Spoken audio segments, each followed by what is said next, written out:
देखो अब हम पढ़ेंगे इलेक्ट्रिक चार्ज के बारे में।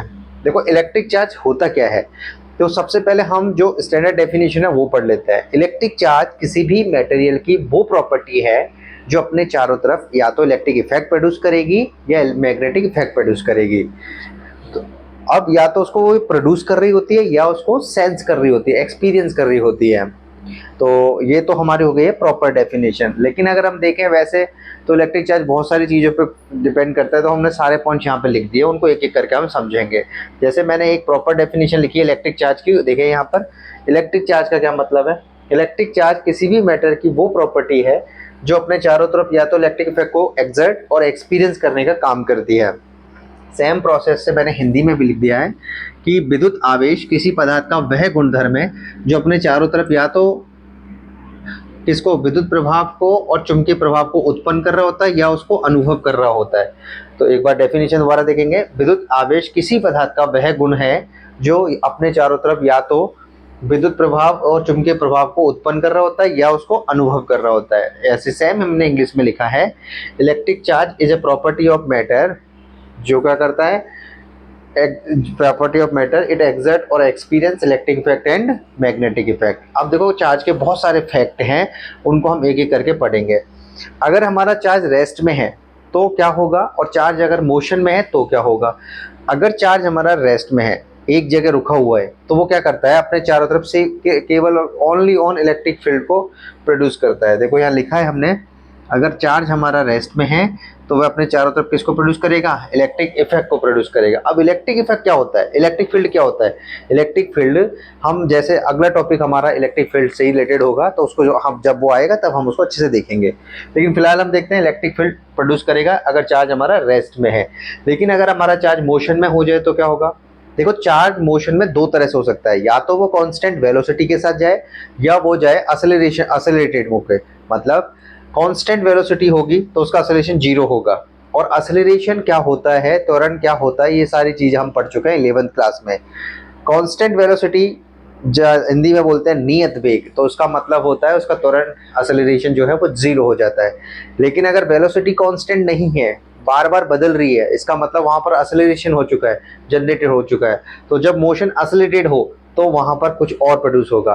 तो वही पॉइंट हमने यहाँ लिखा है। देखो मोशन का हमने दो पार्ट में डिवाइड किया है कि अगर चार्ज हमारा मूविंग है, मतलब गतिमान आवेश हमारे पास है, तो हमें दो केस बन जाएंगे, या तो वो यूनिफॉर्म मोशन कर रहा होता है या एक्सेलरेटेड मोशन कर रहा होता है। यूनिफॉर्म मोशन का मतलब होता है वेलोसिटी कांस्टेंट होती है और एक्सेलरेशन उसका जीरो होता है इस केस में। और जब वो एक्सेलरेटेड कर रहा होता है तो उसकी वेलोसिटी डज नॉट कांस्टेंट होती है, नियत नहीं होती है। इसका मतलब वो त्वरित गति कर रहा है। तो जब वेलोसिटी कांस्टेंट है, मतलब उसका मोशन यूनिफॉर्म है, एक समान गति है, तो वो अपने चारों तरफ इलेक्ट्रिक फील्ड और मैग्नेटिक फील्ड को प्रोड्यूस करता है। अब इलेक्ट्रिक फील्ड क्या होता है और मैग्नेटिक फील्ड क्या होता है, ये जब हमारे टॉपिक्स आएंगे तब हम इसको बहुत अच्छे से पढ़ने वाले हैं। और अगर वो एक्सेलरेटेड मोशन कर रहा है तो देखो वो इलेक्ट्रिक फील्ड भी करेगा प्रोड्यूस, मैग्नेटिक फील्ड भी प्रोड्यूस करेगा, और इलेक्ट्रोमैग्नेटिक रेडिएशंस भी प्रोड्यूस कर रहा होता है। तो हमारे यहाँ पर पॉइंट बिल्कुल क्लियर हो चुका होगा कि अगर चार्ज हमारा रेस्ट में है तो सिर्फ और सिर्फ इलेक्ट्रिक फील्ड प्रोड्यूस करेगा। अगर चार्ज मोशन में है और यूनिफॉर्म मोशन है तो वो इलेक्ट्रिक फील्ड के साथ मैग्नेटिक फील्ड भी प्रोड्यूस करेगा। लेकिन अगर चार्ज हमारा एक्सेलरेटेड मोशन में है तो वो इलेक्ट्रिक फील्ड, मैग्नेटिक फील्ड और इलेक्ट्रोमैग्नेटिक रेडिएशन भी प्रोड्यूस कर रहा होता है। तो पहला फैक्ट हमें समझ आ गया है। दूसरा फैक्ट हमारे पास है, चार्ज जो है हमारे पास दो टाइप के होते हैं। नंबर 1 है पॉजिटिव, नंबर 2 है नेगेटिव। और ये जो पॉजिटिव और नेगेटिव का जो नोमेनक्लेचर है वो बेंजामिन फ्रैंकलिन, जो कि अमेरिकन साइंटिस्ट थे, उन्होंने किया। इससे पहले इसका नाम विट्रसेस और रेजिनेस था, जो चार्ल्स डूफे ने इसका नोमेनक्लेचर किया था। लेकिन फिलहाल हमें याद रखना है चार्ज जो है वो दो टाइप के होते हैं, एक है पॉजिटिव, दूसरा है नेगेटिव, और ये नोमेनक्लेचर किया बेंजामिन फ्रैंकलिन ने। चलिए अगला फैक्ट हम देखते हैं कि पॉजिटिव का क्या मतलब है और नेगेटिव का क्या मतलब है। देखो जब चार्ज पॉजिटिव होता है तो इसका मतलब वहां पर होता है इलेक्ट्रॉन का लॉस होना, और नेगेटिव चार्ज होता है तो इसका मतलब होता है वहां पर इलेक्ट्रॉन का गेन होना।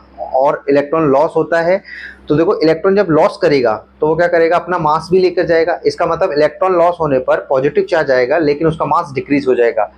इलेक्ट्रॉन गेन होने का क्या मतलब है, अगर कोई इलेक्ट्रॉन आएगा तो वो अपना मास भी लेकर आएगा। इसका मतलब उसका मास तो बढ़ जाएगा लेकिन क्या हो जाएगा, वहां पर चार्ज नेगेटिव हो जाएगा। इसी चीज को हमने यहाँ लिखा है, देखो कि अगर चार्ज पॉजिटिव है तो इलेक्ट्रॉन लॉस हो जाएगा, और नेगेटिव चार्ज है तो इलेक्ट्रॉन का गेन हो जाएगा। इलेक्ट्रॉन लॉस होगा मतलब वो खुद का मास लेके जाएगा, इसलिए मास डिक्रीज हो जाएगा। और इलेक्ट्रॉन गेन है इसका मतलब वहाँ पे मास इंक्रीज हो जाएगा। हिंदी में भी यही है, अगर कोई वस्तु धनावेशित है तो वहाँ पर इलेक्ट्रॉन की कमी है और उसका द्रव्यमान कम हो जाएगा।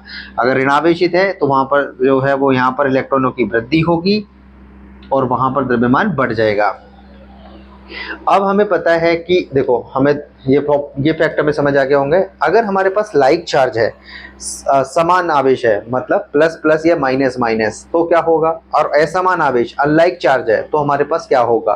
तो देखो लाइक चार्जों में हमेशा रिपल्सन होता है और अनलाइक चार्जों में हमेशा अट्रैक्शन होता है। मतलब समान आवेशों में प्रतिकर्षण और असमान आवेशों में आकर्षण होता है। जैसे कि ये पॉइंट हमने यहाँ लिखा है कि जो लाइक चार्ज होंगे उनमें रिपल्सन होगा और अनलाइक चार्ज में अट्रैक्शन होगा। समान आवेशों में प्रतिकर्षण होगा, असमान आवेशों में आकर्षण होगा। जैसे कि समान आवेश मतलब प्लस प्लस हो या माइनस माइनस हो तो हमेशा रिपल्सन होगा, और असमान आवेश मतलब प्लस हो माइनस हो या माइनस प्लस हो तो हमेशा अट्रैक्शन होगा। ये हमारा ये पॉइंट भी क्लियर है।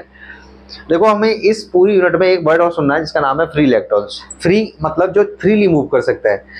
और कैसे करेगा? देखो हमें पता है नॉर्मली क्या होता है, हमारे पास कोई भी मटेरियल है, मैटर है, वो एटम से मिलकर बना होता है। एटम का जो सेंटर पार्ट होता है जिसको हम न्यूक्लियस कहते हैं, उसके अंदर हमारे पास हमें पता है प्रोटॉन और न्यूट्रॉन होते हैं। प्रोटॉन पे चार्ज होता है पॉजिटिव, इसलिए न्यूक्लियस पे भी चार्ज क्या हो जाता है? पॉजिटिव, क्योंकि न्यूट्रॉन पे तो चार्ज ही नहीं होता, जीरो होता है। अब न्यूक्लियस नाभिक के चारों तरफ क्या होता है? बहुत सारी कक्षाएं ऑर्बिट्स होती है, उनमें इलेक्ट्रॉन चक्कर लगा रहा होता है। जो पास में होता है वहां अट्रैक्शन फोर्स ज्यादा होगा और जो दूर होता है वहां पर अट्रैक्शन फोर्स कम हो जाता है। इससे क्या होता है, अगर हम उनको थोड़ी सी भी एनर्जी दे दे, जो आउटर मोस्ट ऑर्बिट में इलेक्ट्रॉन बैठा हुआ है, तो वो क्या करेगा? उस ऑर्बिट को छोड़ के उस एटम से बाहर निकल जाएगा और मेटल में घूमता रहेगा, फ्रीली मूव करता रहेगा, और उसी इलेक्ट्रॉन्स को हम फ्री इलेक्ट्रॉन्स बोलेंगे। समझ आ गया होगा क्या मतलब है? देखो बार दोबारा देखते हैं फ्री इलेक्ट्रॉन्स का क्या मतलब है। देखो एटम्स का जो सेंटर पार्ट है जिसको न्यूक्लियस कहते हैं, नाभिक कहते हैं, उसके अंदर होता है आपका प्रोटॉन और न्यूट्रॉन। प्रोटॉन और न्यूट्रॉन, उसके चारों तरफ होती है ऑर्बिट्स, उनमें चक्कर लगाते हैं इलेक्ट्रॉन्स। तो जो सबसे आउटर मोस्ट ऑर्बिट है, सबसे बाहरतम कक्षा है, उसमें जो इलेक्ट्रॉन्स हैं, उनको क्या कहेंगे हम? फ्री इलेक्ट्रॉन, क्योंकि वो उन पे जो अट्रैक्शन फोर्स है न्यूक्लियस और इलेक्ट्रॉन के बीच में वो बहुत वीक होता है, तो उसको थोड़ी सी भी एनर्जी दे देंगे तो वो इलेक्ट्रॉन जो ऑर्बिट है उसको छोड़ के भाग जाएगा। तो इसलिए वहां पर उसे हम फ्री इलेक्ट्रॉन बोलेंगे। और इसी चीज को हमने लिखा भी है, देखो फ्री इलेक्ट्रॉन का एक वर्ड में लिखा है हमने, outer most loosely bound electrons. बाहरतम कक्षा के जो कमजोर बंध से बंधे हुए इलेक्ट्रॉन होते हैं उन्हें क्या बोला जाता है? मुक्त इलेक्ट्रॉन, फ्री इलेक्ट्रॉन्स। अगला फैक्ट हमारे पास है, देखो यहाँ पर ये रहा 6 नंबर का। एक हमारे पास सरफेस है यूनिफॉर्म और एक है हमारे पास नॉन यूनिफॉर्म। एक सतह है हमारे पास समरूप और एक है सतह हमारे पास असमरूप। तो सरफेस चार्ज डेंसिटी कहाँ पर ज्यादा होगी, कहाँ पे कम होगी? मतलब चार्ज का डिस्ट्रीब्यूशन कैसे होगा, आवेशों का जो वितरण है वो कैसे होगा? अगर हमारे पास सरफेस कैसी है? यूनिफॉर्म, समान रूप से है, समान समरूप सतह है, तो आवेशों का वितरण भी कैसे होगा? यूनिफॉर्म होगा। चार्ज का डिस्ट्रीब्यूशन यूनिफॉर्म होगा, मतलब समान रूप से आवेश वितरित हो जाएगा, हर एक जगह पॉइंट चार्ज का मान समान रहेगा। लेकिन अगर हमारे पास नॉन यूनिफॉर्म सरफेस है तो जो चार्ज का डिस्ट्रीब्यूशन है वो नॉन यूनिफॉर्म होगा, और कहाँ पे ज्यादा कहाँ पे कम होगा ये डिपेंड करता है, sigma is inversely proportional to the R. Sigma क्या होता है? सिग्मा को हम सरफेस चार्ज डेंसिटी बोलते हैं। जब जैसे यूनिट आगे बढ़ेगी तब हम इसको बहुत अच्छे तरीके से पढ़ने वाले हैं, और वहां पर इसका फॉर्मूला पढ़कर आएंगे कि सिग्मा बराबर क्यू बटा ए, मतलब सिग्मा इनवर्सली प्रोपोर्शनल होगा रेडियस के, रेडियस ऑफ कर्वेचर। तो जहां पर शार्प पॉइंट्स होंगे, जैसे कि यहाँ शार्प पॉइंट है, देखो किनारा बिंदु है, तो यहाँ पर रेडियस कम होने की वजह से यहाँ पे सिग्मा ज्यादा होगा। सिग्मा मतलब सरफेस चार्ज डेंसिटी पृष्ठ आवेश घनत्व, मतलब यहाँ पे आवेश का मान ज्यादा होगा यहाँ की तुलना में। तो पॉइंट्स हमारे क्लियर हैं। यूनिफॉर्म सरफेस है, चार्ज का डिस्ट्रीब्यूशन यूनिफॉर्म होगा। नॉन यूनिफॉर्म सरफेस है, चार्ज का डिस्ट्रीब्यूशन नॉन यूनिफॉर्म होगा। कहाँ पे ज्यादा कहाँ पे कम? तो शार्प पॉइंट पे सिग्मा ज्यादा होगा, रीजन रेडियस वहां पे कम होती है इसलिए। हिंदी में समरूप सतह है, आवेश का वितरण समान रूप से होगा। असमरूप सतह है, आवेश का वितरण असमान होगा, अलग अलग होगा। कहाँ पे ज्यादा कहाँ पे कम? किनारे वाले जो बिंदु हैं, क्योंकि उनकी वक्रता कम होती है इसलिए वहां पर पृष्ठावेश घनत्व का मान ज्यादा होता है। इस तरह से हमने चार्ज क्या होता है, चार्ज से रिलेटेड फैक्ट क्या क्या हो सकते हैं, हमने वो कवर कर लिए। एक बार फाइनल देख लेते हैं सबको।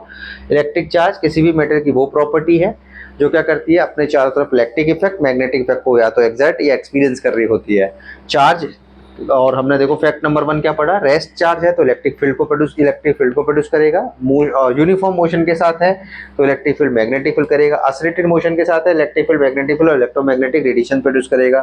चार्ज दो टाइप के हमारे पास होते हैं, पॉजिटिव एंड नेगेटिव। नोमेनक्लेचर किसने किया, बेंजामिन फ्रैंकलिन ने। पॉजिटिव चार्ज का मतलब है इलेक्ट्रॉन का लॉस और मास का डिक्रीमेंट, और नेगेटिव चार्ज का मतलब इलेक्ट्रॉन का गेन और मास इंक्रीज हो जाता है।